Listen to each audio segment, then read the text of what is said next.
Melissa and Jerry, tell me a little bit about how you came into contact with House of Mercy and where you were in your lives at that moment when House of Mercy appeared on your radar.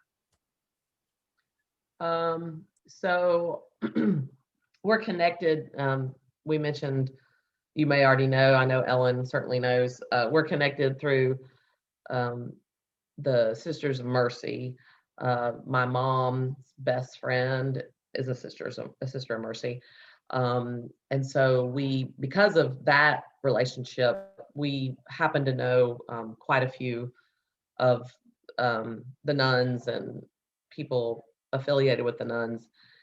And when that idea of the House of Mercy becoming just another one of the beautiful ministries that the sisters provide to our community, it was back in, at that point, it was the very early 90s, late 80s, I guess, when they were talking about it, but, early 90s, I guess, when it was, like started coming to fruition right, in 1990. Yeah. And so it was just more chatter. We were both 18 years old, I guess, 18. 17, 18 years old. And of course, AIDS was like a really big, like taboo kind of scary, whatever. And I guess Jerry and I, being kind of young and dumb, we were like, we should just go and help. I mean, we knew that they needed help. And it was Mary Wright. Of course, I obviously, you guys are very well connected with her. She obviously was in charge of it. We knew her through Kali, who's the nun that I was referring to.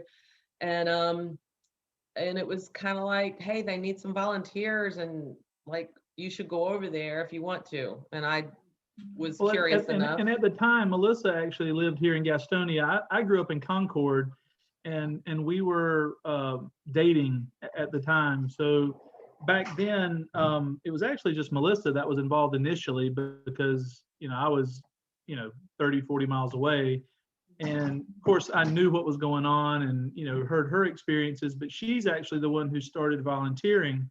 And that year, 1991, was when we both graduated from high school, and she had actually really made an impact with regards to how much she was volunteering and what she was doing, which was pretty much Little Girl Friday. I mean, she was cleaning and just that kind of stuff, folding laundry, putting it away, those kind of things.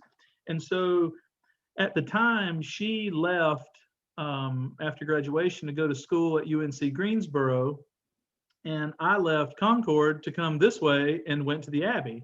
So I just more or less told, Beth and Mary and Sister Martha that, hey, well, I'm not doing anything, so I'll take her volunteer position. And so for the first semester, however many months, I guess the first couple months or whatever I was there, that's what I did. So I pretty much was there maybe 3 days a week, and did the cleaning and stuff that Melissa was doing before. And so before I knew it, there was this point in time where Sister Mary, and we just saw Sister Mary, or I'm sorry, Mary. We just saw Mary.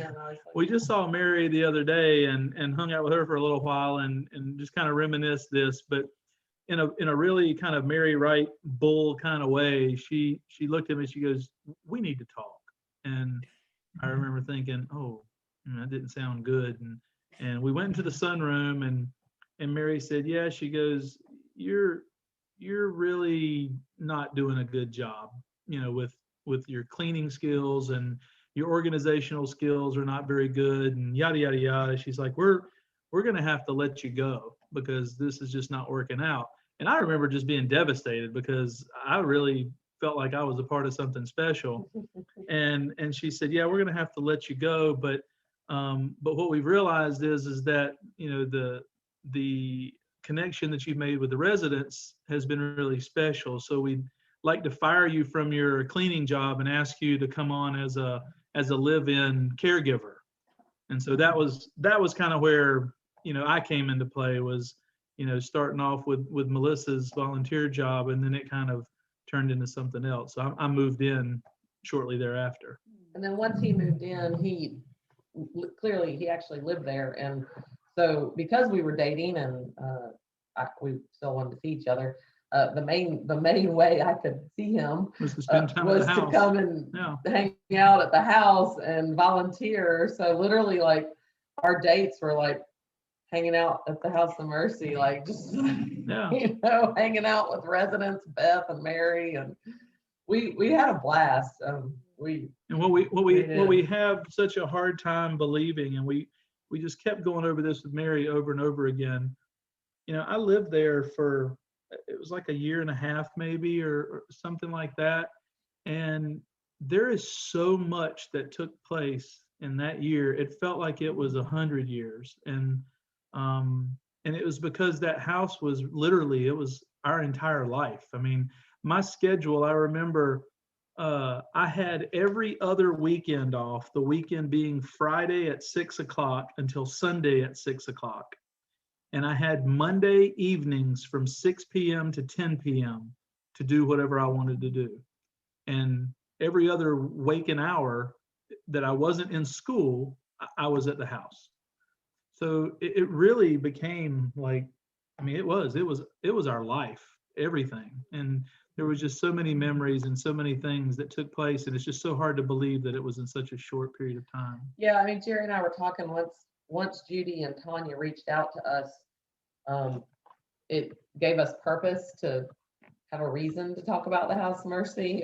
Certainly it's our friendship with Beth was and is a very important stage in our life. Her death was a really impactful moment and journey for us, just dealing with her death as young-ish people, dealing with a friend's death like in a sudden way. I mean, but obviously that's a part of our lives that we would never ever forget.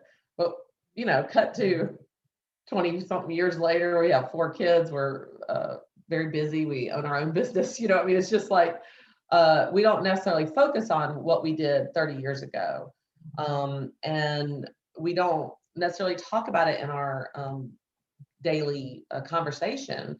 And to have it have this opportunity Just resurface to resurface and to talk, what we really realized was that 2 years, let's say 2 years, yeah.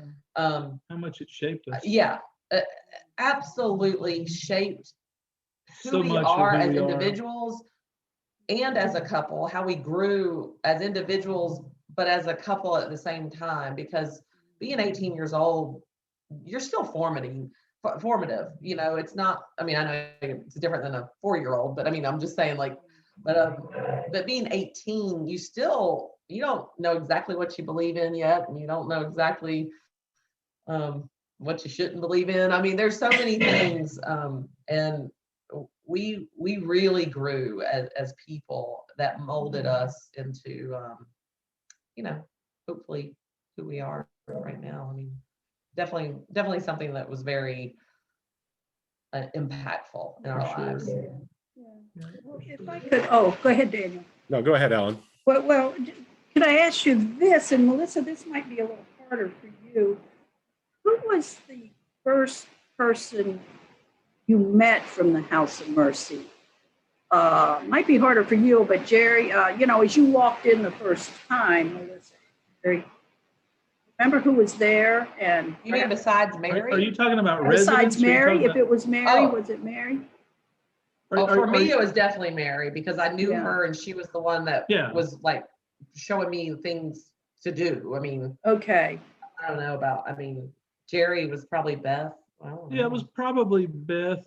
Yeah, I mean, Beth would have probably been the first person that I was connected with back then. I mean, honestly, I don't have a recollection. Yeah. I mean, I really don't remember that. I invited him to that picnic with the it was the July 4th picnic. Oh, the volleyball game. Yeah. I remember for sure that the first time I stepped foot on the ground was July 4th, 1991. Yeah. Okay. Yeah. So that was after the house had already opened. Right. Well, you sort of already answered this, but what was your feeling? I mean, you've talked about what the House of Mercy has done for you in the formative years. Can you remember the feeling you first had in walking into the house itself, seeing the residents? I mean, I don't necessarily have what I would say is a first feeling, but I can tell you what the feeling was. The feeling was, and it was so different then than it was later, years after, I would say 10, 15, 20 years, I had an occasion that I was actually at the house, and it was a totally different place. It became clinical. And that's what it was not in 1991, 92, early 93, and I'm sure a few years thereafter. It was not clinical. It was a home. We sat down and we had meals together. We sat in the living room and we watched shows together. We played bingo together. I mean, we functioned as a family in that house. And retrospectively, when you look back and the way that Beth and I in particular, since we lived there, when you look back at, I guess, how that all was managed and how it functioned, there really isn't, I don't believe that it could be that way again, just because of the toll that it would take on the people that were living there, that were the caregivers. There's only so much of you that you can give, I think, but that feeling of family, that feeling of togetherness, that was what was so magnetic about the House of Mercy for me, was that and that the residents that lived there, they came there to live. They didn't come there to die. That is the most powerful feeling that was clearly present and very obvious in our day-to-day mission, was that everyone that was there to live. And when that time came where they were going to move on to the next stage, they were going to do that with dignity, and they were going to be surrounded with love and compassion and family. And that's, I can't describe, like I said, the first feeling that I had when I walked in there, but that was the essence of the house, for sure, that I lived in. Yeah. And to go on with that, going back to the idea of it being such a scary subject matter with HIV and AIDS, I think that for me, my mom was very supportive of the idea of me volunteering. She didn't have, she probably in the back of her mind was thinking that whole stigma, like, oh no, I hope she's okay. Yeah, what if? Yeah. But she was just supportive, and I can only imagine she was proud of me wanting to, volunteer. But the rest of our parents, the other three parents, they were not supportive. They were scared.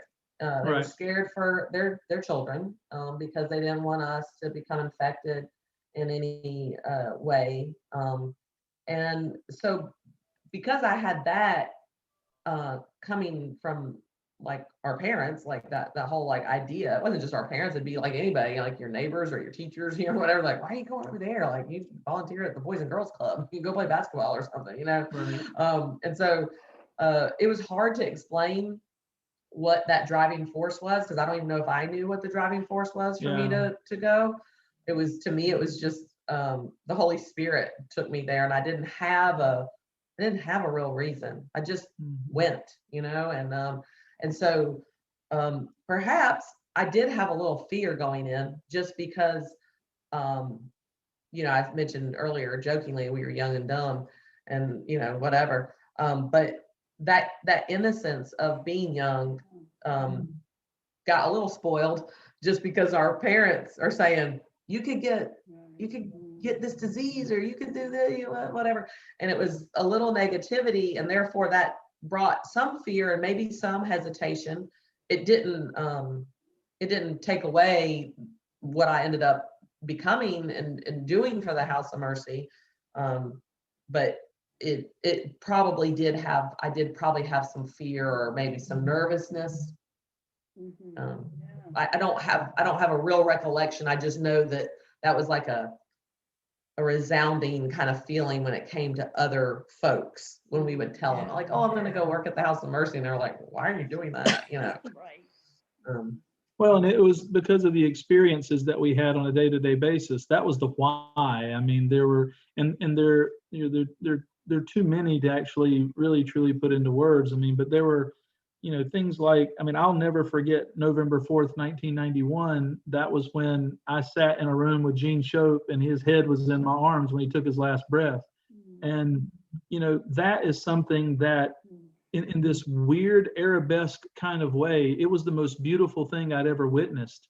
And there was something magnetic about taking a person and walking with them through that journey of the amount of pain and suffering that he went through and endured, to see that just go away. It was a grace to witness, that take place. And I think that things, like experiences like that were what drew us in and kind of held on to us, because we were part of something that we knew was so special and so needed and so meaningful to not only the people that were the residents there, but I think, now retrospectively, I don't think I understood this then, but I realize now how important it was to me, because it gave me this perspective about my own life, and maybe put into perspective, trials and tribulations that we may have, and how relatively oftentimes there's not much to them, And so I think that even in a weird kind of way, part of the draw was this gratefulness that we had for our own lives, and this thankfulness that we had for the family that we have, and for the people that care about us and love us, that we didn't have to rely on there being this beautiful ministry here that we happened to fall into. Thank God for that, for the people that did. But there's so many, back then especially, millions of other people who weren't so fortunate as to have that. And again, to just be a part of that, and to recognize that that's what was taking place for those people, was just so important and so powerful. Yeah. Tell us a little bit about the residents and your experiences and relationships with them. You've really spoken powerfully about how your relationships and your experience there really formed you and your future.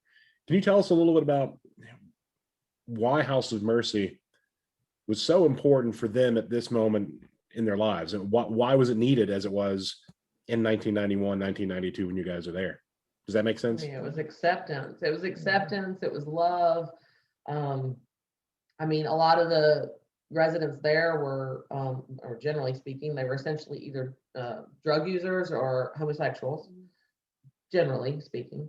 So they were on the periphery right. of society. So no matter which one of those they were, what category they might have fallen into, maybe both, they were not accepted. They weren't accepted probably in their own families. They certainly weren't accepted in any kind of societal realm. Yeah, or their church, if maybe their church, especially in the homosexual category, they probably felt shunned.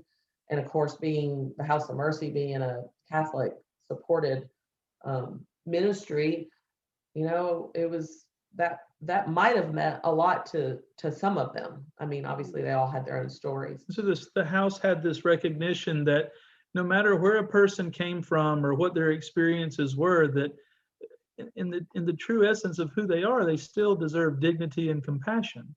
And so, I think that, it demonstrated that the house, it was just this living entity itself that just showed that dignity and compassion and care, and that agape love that God has for us. It transcends everything, that society may, throw at you at any time. I mean, but going back to, the why, those things obviously were, I think things that each person as an individual needed, those intangibles. But, we were talking about this with Mary, or maybe with Judy, and I'm not sure. But I had this, I have this memory, and I'm not even really sure who it was. I think it was Michael Mendenhall, that I remember going to.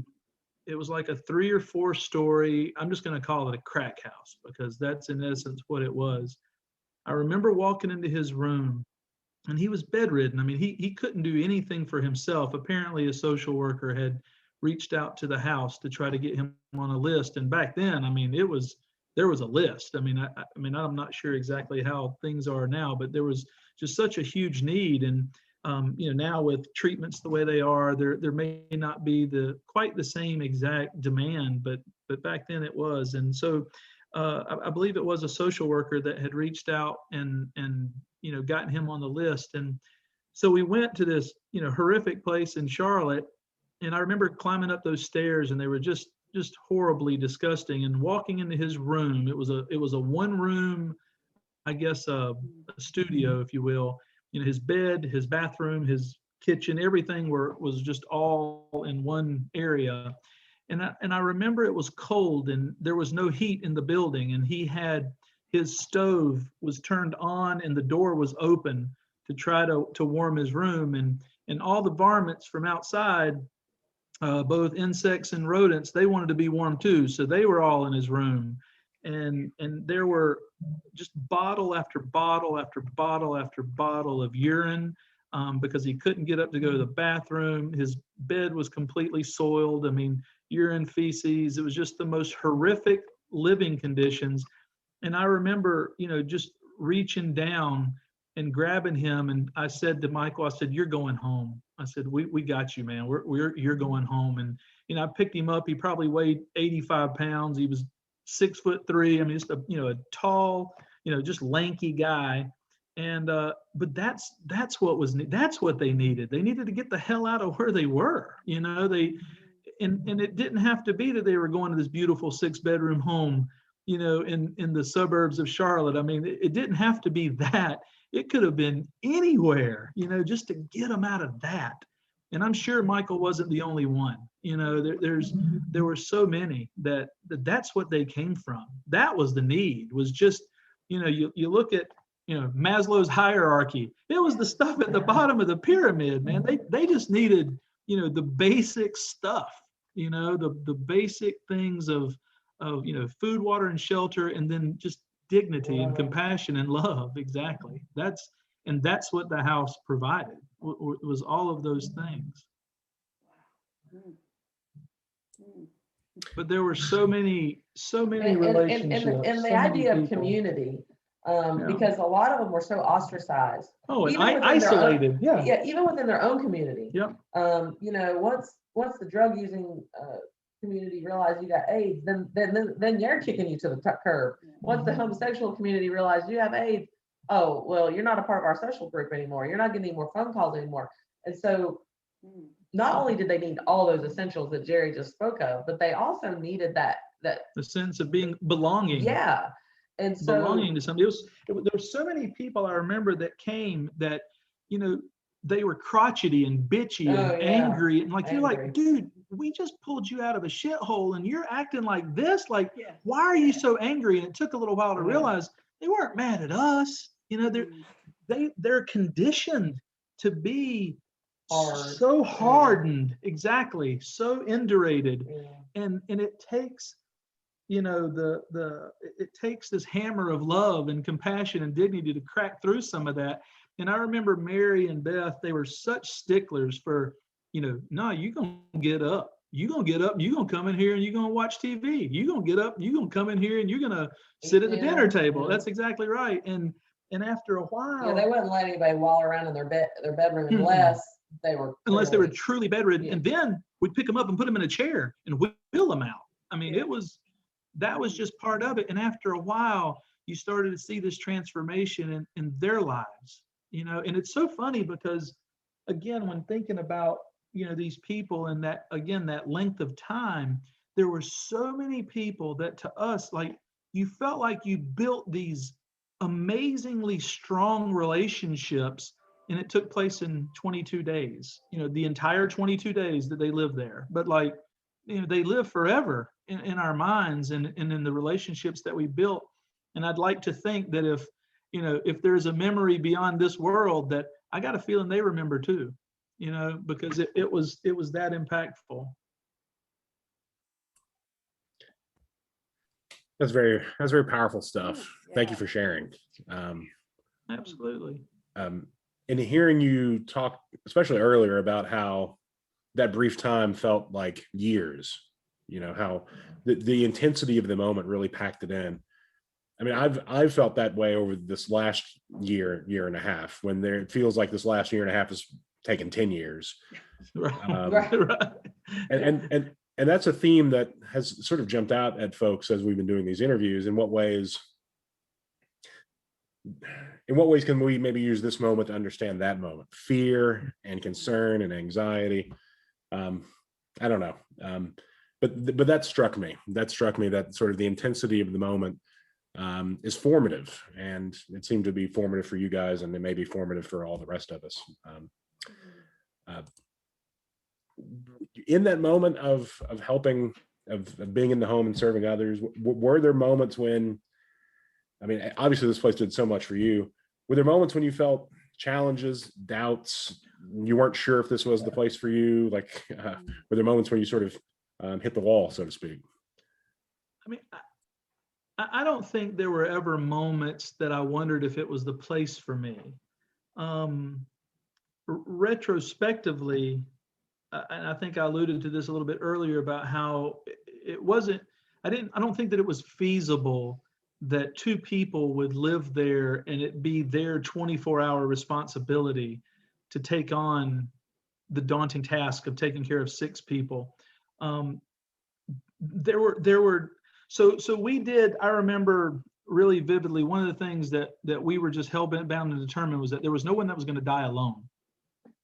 And so, we did, I mean, for lack of better terminology, death watches. And so when we felt like someone was, closer and closer to the end stages of their life, one of us was awake 24 hours a day. And we would sit out in the living room, and our Dickens, our dog, it was amazing. That dog was, I mean, wow. I mean, he gives me chills just thinking about him, but he would sit in front of whoever's room it was. I swear there were a few times where that dog came and nuzzled at whoever was sitting out in the living room, and we would walk in there, and honest to Pete, within no time, the resident took their last breath. I mean, it was unbelievable. But so there were, times when that could last 2 or 3 weeks.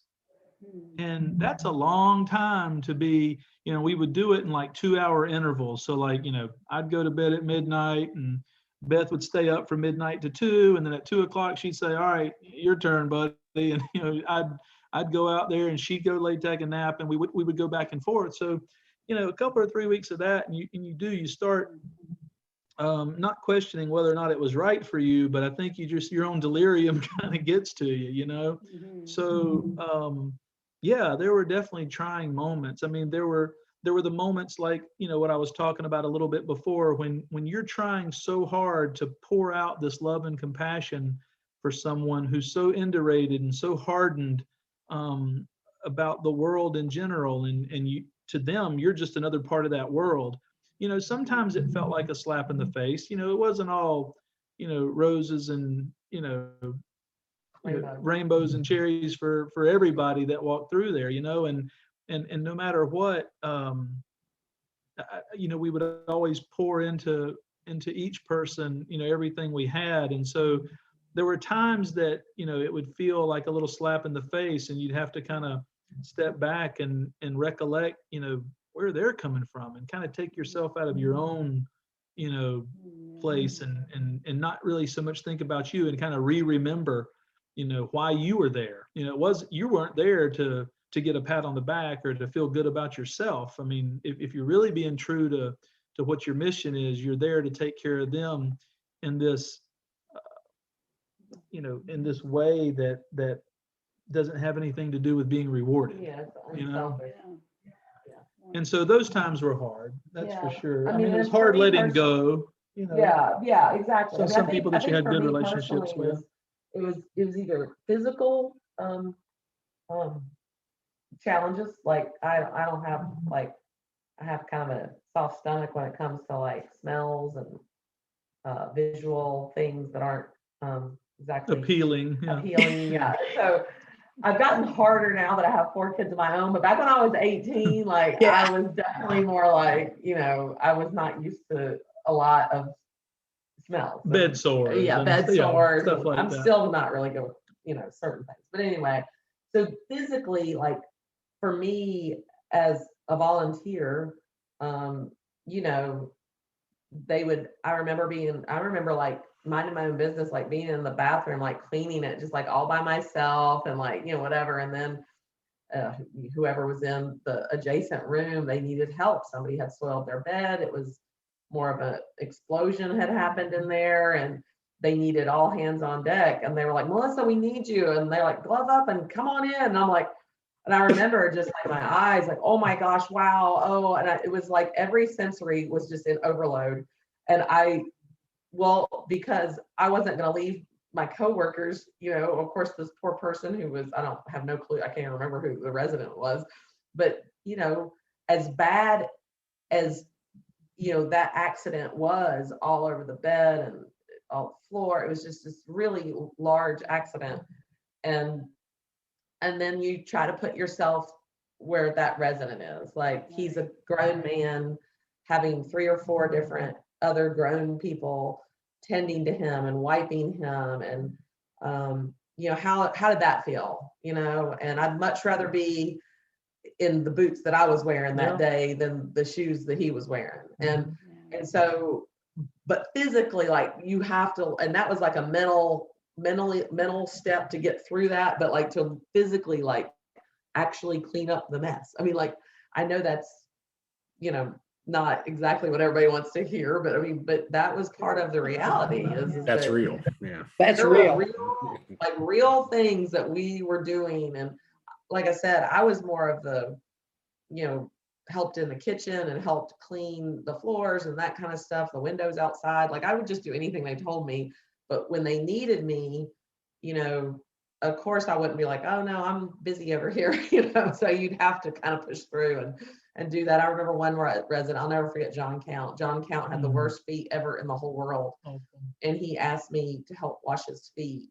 And I have a foot thing anyway, like I'm not real good with anyone's feet, like not even my own children, and especially like not his. I mean, like I'm not good with feet at all. And so for this perfect stranger that had like nails that long and he was cyanotic. He was totally blue. Yeah, he was like blue. A dark, like Duke blue.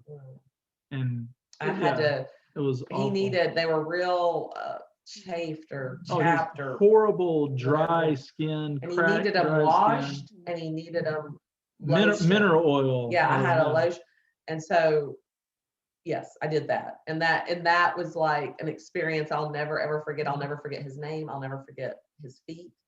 Like you remember Dumb and Dumber when they had the power tools, they were doing the pedicure. Honest to goodness, that was John Count when he got there. But that experience, it still comes to my mind often. Actually, it like on Holy Thursday at Queen of Apostles, we're members of Queen of Apostles, and we would actually do the washing of the feet when Father Frank was there, and obviously before COVID. And any time I would go and participate in that mass. Whoever's feet I was washing, I always am thinking of John Count. Yeah. Always. Wow. Yeah, that house reminds me so much too of Mother Teresa, and the story that I think it was Bishop Curlin told at some time. He was friends with her, and he had the fortune of being able to see her when she came to Charlotte up on Tyvola at I guess the old new Coliseum, whatever, the one that's not there anymore, that they tore it down. But he told the story of walking with her on the streets of Calcutta and how he would ask her, how do you do this, Mother Teresa? How do you take care of these people day in and day out and not let it get to you, or how do you just continue to go on? And she used to, well, what she would do is she would go up to, on the street, some person that was just laying there on the street, and she would walk over with Bishop Curlin and say, look, Bishop Curlin, there's Jesus. And then she would walk on to the next person and just, kind of caress their head and say, and that's Jesus. And that was what she did. And I think that's what I get looking back at the House of Mercy, and like hearing Melissa tell that story about John Count, that was Jesus. And that's what we saw back then. We didn't even know it. And that's how God reveals himself to us, and that's the reason why he made man in his image, was to show his face to us through other people. And clearly that's what happened. And we didn't even know it. Yeah. We didn't even know it. And looking back at it now, and we how just that take lives our own- on. Yeah, we can look at it retrospectively way better than we could look at it when we were Oh. right in the moment. That's Had for no sure. idea in the moment. No None. idea. Yeah. No idea. And, Wow, and it is. That's where we're so excited to talk to folks and hear their stories, and being able to give that long-term perspective on that moment, how it shaped you, and how it's how the House of Mercy has shaped others. It's really powerful. And when you were talking about Holy Thursday, I mean, I was thinking the same thing when you were telling that story, how powerful and evocative. So you said it wasn't all roses, for sure, but certainly you've described an atmosphere of family, of people being together, of sharing meals, sharing laughs, sharing love. Are there any stories that stand out, or are there particular times when that sense of happiness, joy, family shone through, even during the most difficult times? And I know there were a lot of those, but what do you look back on with fond memories from that moment? I mean, maybe Larry's funeral. I mean, to me, it was like he had way more many meals than I did. But I remember the prepping meal. That's where a lot of times when I was there, I would help prep the meals with other volunteers. Of course, Jerry and Beth would help when needed or whatever. But just those random, like, meal prepping experiences, and just that was very familial. I mean, one of the guys, Ken, was like a chef, and he would always come in there and try to critique our cooking or think and act like he could do it better, but maybe he didn't feel good that day, and then so he'd just sit in the chair and like kind of bark orders at us and tell us that we were doing it wrong or whatever. I mean, those are very familial kind of things. I mean, you could imagine that happening in your own family, but I mean, when Larry died, I think there was a resident named Larry who you probably have already heard stories about. Larry Holcroft. He was a very, they were all special in their own way, but Larry had a special way of just being a beautiful, he was just a beautiful, beautiful person. And when he died, we had I guess memorial service in the living room of the house. And it was beautiful. Jerry had written a song. Jerry always played the guitar, and like the residents would, sing with him, kind of like camp songs or whatever. I mean, just having fun, that kind of thing. But Jerry had written a song. I mean, I remember that whole front room just being packed, and we told stories, but that literally was like for everyone, like losing a family member. I remember I was in college, like literally up in Greensboro when he died, and like I remember having to like get like an excuse to get out of class for however many days. It happened in the middle of the week, whatever. I had to leave and skip class. But I remember telling the professors that I was going to miss their class. I'm like I had a family member die. Yeah, I had a family member die. Like I had to go. There was no way that I would have missed Larry's funeral. Like now that wasn't that relationship with every resident. I certainly didn't leave Greensboro every time someone died. But Larry, for many people, not just me, was a very, very special resident. And that his death affected all the residents, all the staff, and we all really grieved as a family. I think one of you're asking, ask your question one more time. I just want to hear how you worded it. Sure. What sticks out in your mind and your memory about those moments when House of Mercy was a home, in terms of like Melissa was saying, where there's a camaraderie, laughter, joy. Gotcha. Yeah. So yeah, I just needed to hear it again, because I had a thought, and I knew if I heard what you said, it would kind of trigger it again. A lot of mine, I think, has more to do about everything was centered around the residents, but there was so much more that I think that I remember when hearing that question that had to do with me and Beth and Mary. And I think a lot of it was I'm going to call them defense mechanisms, for lack of better terminology, and how we dealt with the residents. Sometimes it was, how sometimes you have to laugh to keep yourself from crying, or sometimes it was, how we would have little, like each individual person would have little quirky things. And so they became inside jokes for all of us. Like, so those are some of my really good memories. Like there was one resident, his name was Randy. He was blind. And all of us back then, I mean, we all smoked cigarettes and drank beer and, we were incorrigible. And he couldn't use his left side. He had a stroke. Yeah, he had a stroke. Randy couldn't use the left side of his not body. Funny. We're laughing, but it's not funny. But that's it. But you had to. That's one of those things that you had to laugh at. So Randy, I mean, like, honest to God, and again, this was like, you have to get up. You have to get up and get out of bed. So we'd get him up, get him out of bed, put him in a chair, roll him into the living room. And all this man wanted to do was smoke. Now, back then, I mean, we smoked inside. I mean, everybody sat in the living room, smoked cigarettes, whatever. And so he would sit there and he would finish his cigarette. And like literally, it would be 30 seconds would go by and he'd go, "Have one." Yes. I mean, he could hardly talk, but he would say, "Have one." And what he meant was, "May I have another cigarette?" And so we'd hear "have one." We'd go over there, grab a cigarette, put it in his mouth, and we'd light it for him. Because I mean, he'd hold the cigarette, but then he couldn't light it with the other hand. And so from that point forward to this day now, to this day we still use. So I'll have a cigar and I'll tell Melissa, I'm gonna go outside and have one. Like she knows what I mean. Or even when we went to see Mary the other day, we'd say, "Have one," and like she knew what we were talking about. Like things like that are like embedded in my memory. There's so many of those. Another quick story, Pauline.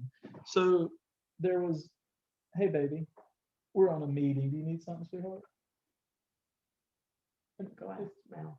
Can you ask Mallory? Okay, I'll be in there. Is it super important, like you have to know right now? Okay, just go at it. Let's go see what she needs. Quick, I'll tell this story. So anyway, there was a resident, her name was Pauline, and she was actually, I think she was the first female resident that we had at the house, which that kind of shifted dynamics a little bit and changed things up a bit. And so long story short, going back to when, we were talking about how it could be really trying, we'll kind of put two stories together. So Pauline went through a period of time that was probably 2 to 3 weeks long, where every single night, every hour, she'd pull her call bell. And so she'd pull her call bell, and I don't know how familiar, are you familiar with the house itself? I'm sure you've been there. Mm-hmm. So the back of the house, like when you walk through the kitchen, you go back to what I'm assuming is probably offices or whatever. Those were our bedrooms and little living area and little kitchenette. That's where we stayed and lived back there. So when you pull a call bell, those buzzers were right over our bed. So, that's nice way to wake up in the middle of the night. But we kind of got used to it. But like, honest to Pete, she'd do it 3, 4, 5 times every single night because she needed to go to the bathroom. Now, we would get up, we'd go in there, and most of the time, I'm a big guy, so I would kind of throw her up over my shoulder and take her into the potty and sit her down. Well, she didn't pee. Every single time. Like she'd pull that bell 3, 4, 5 times a night, never could urinate. And so after a while, it becomes this boy who cried wolf thing. You're getting frustrated, you're tired.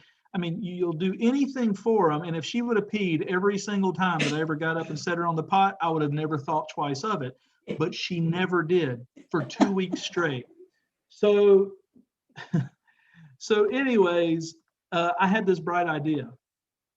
I told Beth, I said, "Watch this." So one night, I had this, and we were sitting there probably smoking cigarettes and eating candy. I had a Pez dispenser, and I'm sitting there popping these, and I told Beth, I said, "Watch this." So that night, for her 10 o'clock meds, I took a Pez, a yellow Pez that I had in my dispenser, And I told her, Pauline, you know, Dr. Capps, I don't know if you guys have talked to John Capps. He was like a volunteer physician that, you know, he took care of so many of the residents. And I'm assuming, I didn't know about this, but I'm assuming it was pro bono. But he was a wonderful man, and he would even come and make house calls. Like he would actually come to the house for the residents. And so I told her, I said, Pauline, I said, Dr. Capps, you know, called in a prescription for you. We've got this medicine. It's called PEZ. And it diminishes your urge to urinate through the night. I was like, because we know you've been having some trouble with this, blah, blah, blah, blah, blah. So we're going to give you this little yellow pill. And, you know, if we need to break it, we can, blah, blah, blah. And so she was like, oh, this is great. So we just had it in her medicine cup. She chunked it down. These guys were used to drink, you know, they'd swallow 9, 10, 12 pills at a time. So even though a Pez, like I think of like, oh my gosh, you swallow a big old thing like that. Well, that was nothing to her. So she chunked it right down. No call bell that night. Oh. Never again did she pull the call bell. So of course, this is like this, you know, we just had a blast with this. You know, every night we were fighting over who was going to give her PEZ medicine. And so Beth and I, Mary, we had a great time with that. So there was this time where we ran out. So just didn't notice that there weren't any more of the little sleeves of yellow Pez in the medicine closet. And I had like this little collection of Pez dispensers that were in my bedroom and, you know, just sitting on the dresser or whatever. Like we're going through all of them trying to find, it's like 9 o'clock. We're getting ready to get the meds. We don't have any more Pez. And we're freaking out because, you know, whatever. So it turns out I had an orange Pez. And it was the closest thing. Like I had literally left and gone to Rose's or whatever that was up there on 74, and they didn't have any yellow. Like there was no yellow Pez. It was like the greatest disaster ever. And so we ended up using and switching it over to an orange Pez. Told her it was a different dosage. That since she was doing so well, that, you know, we could kind of diminish the milligrams of PEZ that she was taking. And so. So her AZT remained the same, but her PEZ had, you know, got to go down. So we ended up giving her the orange ones. And the day after she died, one of the things that we started doing for the residents was to make it feel like, you know, they were, you know, coming home. We made a welcome home basket for all of them. And so Beth, I think Lisa Adkins, Michelle, Mary, Martha, maybe Maureen, I'm not sure, but all of us contributed something that was something near and dear to us, that was homey, that's something that reminded us or made us feel good in whatever way. And the thing that I put in everybody's basket was a Pez dispenser. And so Pauline had been one of these hardened-hearted people when she first came. And she apparently took that damn basket and just swiped it off to the side and never looked in it. And in her basket was 4 packs of yellow Pez. Oh, God. And had she ever opened that basket, she would have known that we were tricking her. So, you know, that whole story it's so fun to remember it. And when she died, we found that basket and all that yellow Pez was right there in front of us. And so anyway, it's just a fun little story that is, you know, near and dear to our hearts. But there's just so many little things like that, you know, that we could probably sit here all day and tell stories, you know. Great. And I know time's limited today, especially, but if I could, tell me about I guess the end of your time at House of Mercy as you guys transitioned, I guess, to the next stage of your lives. What was that like? In sort of concluding your time there at House of Mercy? So for me, you know, interestingly enough, whenever I first went to college, I mean, I come from a background where neither one of my parents ever went to college. I had no people in my life that I ever even knew had gone to college. So there was no guidance with regards to what to do or how to do it or where to go or what, I was just walking aimlessly, just kind of doing what I felt like I was supposed to, but didn't know what it was. So when I started off at the Abbey, I started off as a psychology major because that's where And it's funny, the House of Mercy, again, kindly influenced me a lot more than I thought it was at the time. And while there was a resident, his name was Frank, and I don't remember Frank's last name. I wish I could. But Frank was he was a gastroenterologist. He was a physician.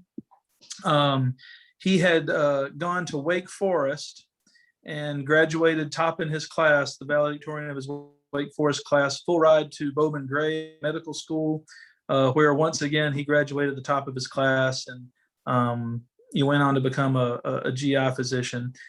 And in dealing with Frank, he, I guess, there was something that he appreciated about, the care that I gave him. And he said to me on multiple occasions that I should consider going into medicine. And again, at that time, I didn't even think that was a possibility for somebody like me, or an option for me. But I remember one of the most touching things, and I would give my left arm to put my hands on it. I have no idea what happened to it, but he wrote me a recommendation to go to he wrote me the recommendation to go to Bowman Gray, because he knew that he had clout there, and that once I was to finish my undergraduate, he more or less, and I have no idea if this would have ever worked or not, but he more or less said to me, all you got to do is hand them this with your application and you're in. I mean, it was more or less that. So I'd love to have that. I have no idea what happened to it, but anyway, so he got me thinking about possibly going into medicine. And so in all of that thought process, and some of the research that I started to do, it appeared as though if I'd have a better chance of being accepted to medical school if I were at a bigger university. And so, I decided to start looking into transferring at that point in time. And what's really weird is that between then and the time that I finally left, one of the experiences that, again, truly shaped me was going back to when Jean died. When Jean passed away, one of the things that I'll never forget is how the funeral home who came to pick him up, there was zero dignity. They were dressed in astronaut suits, and they came and basically treated his body like a sack of potatoes. And that was very impactful to see a human being and a person that I loved, that I cared about, to see him just not taken care of was so impactful. And I remember, thinking to myself that that's not the way that's supposed to be. And there was a gentleman who went to our church at St. Michael's at the time. His name was Otis Fagala, and Melissa's middle brother and Otis's son, Mark, were very close, best friends. And so Mark actually worked with his father in their family business, which was body transport. That's what they did. They were contracted by different funeral homes, and they would go, basically they go pick the bodies up and take them to the funeral home, which would free the funeral directors and other staff in the funeral homes up to be able to do other things. So it was kind of this new thing back then that, there was this idea that we can have a business that all we do is pick up bodies. And so we connected with them. And from that point forward, and I'm not sure how far forward, but we more or less mandated that anyone who, whenever a resident passed away, when the funeral home contacted us for removal of the body, we more or less mandated that they had to use Otis Fagala, because it would and do things the right way and respectful and dignified. So in all of that, looking back at all of that, it ended up that I was called, I'll call it, to the ministry of working in a funeral home, because of how convicted I was about the treatment of people who had died and taking care of the people who were in bereavement. And so it seemed to put together the two things that I thought that I was supposed to do. The whole psychology, you're dealing with, in the funeral industry, you're dealing with the families of the people who've just lost someone they love. So, that's an important component. And the whole biology and chemistry side of things, the embalming procedure it's actually a vascular operation. You're just operating on someone who's dead, not alive. So it almost satiated, both things that I felt like I wanted to do. And that's what I ended up doing as a first career. So I left the House of Mercy, transferred to UNC Charlotte, and then from there went to embalming school. And that's what I thought I was going to do forever, which, didn't quite pan out that way. I ended up in healthcare in the end. I'm a chiropractor now. And, I don't know that that's what Frank had in mind for me specifically, but that's kind of what happened. So it came full circle twice, but that was my story in the end, is just basically just moving on to find other things and go beyond, the house with regards to a career. I mean, that wasn't going to be something I could do forever. And after, we all left, I think that was the time where things pretty much just went to a shift model, where they hired 3 different separate distinct shifts to come in and work, because again, we were burnt out. I mean, we just couldn't do it forever. It was just, I mean, I think not the way that we were. For the 2 years that we were involved, Beth was involved for about the same time, I guess. Mm-hmm. Mary a little bit longer than that, obviously, but it was time. I don't know if any of us could have watched the house evolve into what it is now. Not that that wasn't right. It was right. Yeah, they needed to make a change so it could withstand the test of time. But I don't know if any of us could have watched our baby with someone else parenting it. Right. And Right, yeah. so it ended up being the right time. Yeah. Ellen, do you have any questions or anything you want to throw in? No, but thank you so much, the two of you. I've known both of you a long time. And Well, thank you. beautiful thoughts, so thank you. Yeah. Thank you. Thank you. Thank you for sharing your experiences and how the time of House of Mercy impacted you then and in the years ahead. And it really provides us some great insights, especially to those early years when the House of Mercy was sort of finding its way, and what life was like for you and for the men and women there. And that's really what we're trying to communicate.